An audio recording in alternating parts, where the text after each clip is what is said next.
extraordinary elephant. Chapter 3, Peel and the Ant.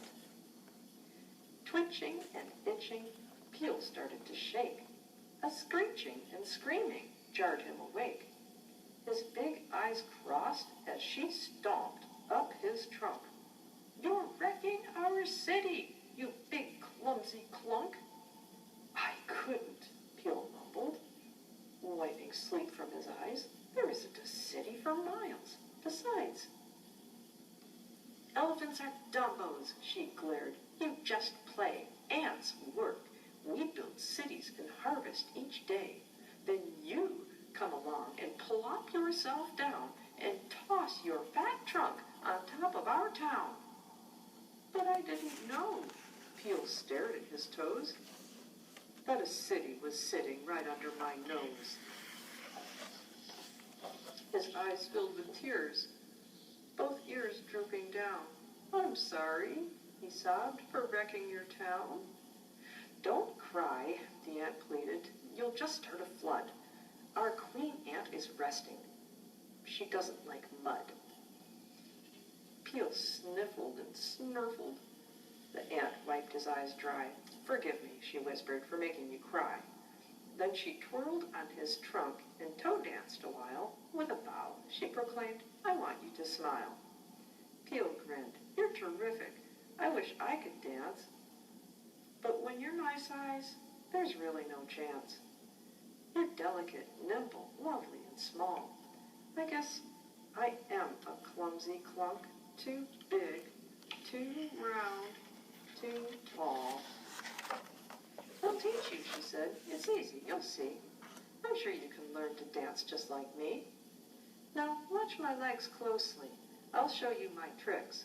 1, 2, 3, and 4, and of course 5 and 6. Peel groaned. "I'm confused. If I had 2 legs more, perhaps I could dance, but I have only 4. "We do have a problem." She crossed her legs and thought, and thought, and thought, and wondered if an elephant could ever be taught. Then she rubbed her legs in glee. "I've got it, I know. I'll teach you to tiptoe. Are you ready? Let's go." So Peel learned to tiptoe lightly on his toes, careful where he put his feet and where he tossed his nose.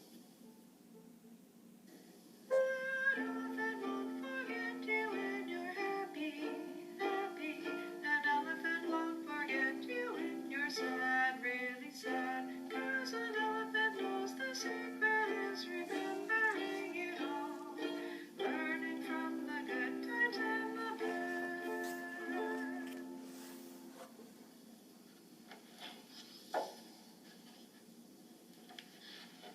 Chapter 4, Peel Learns to Swim. Peel knelt beside the river and watched the ripples swim. He saw a great big elephant looking back at him. "You look like me," he whispered, as the water swirled. Peel curled his trunk. To his surprise, the other also curled. Then deep down in the water he glimpsed a golden light.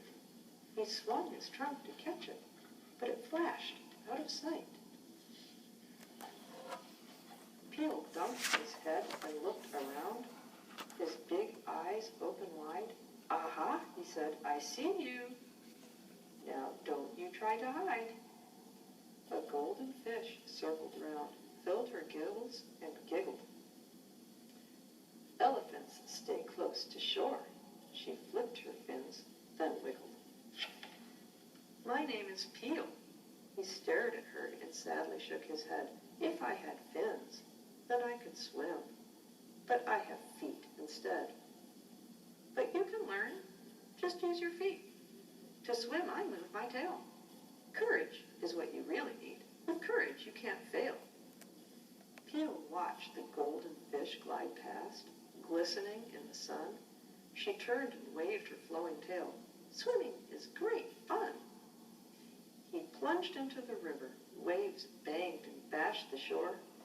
Peel kicked his feet and paddled fast, then trumpeted a roar. Hooray, hooray, you learned to swim.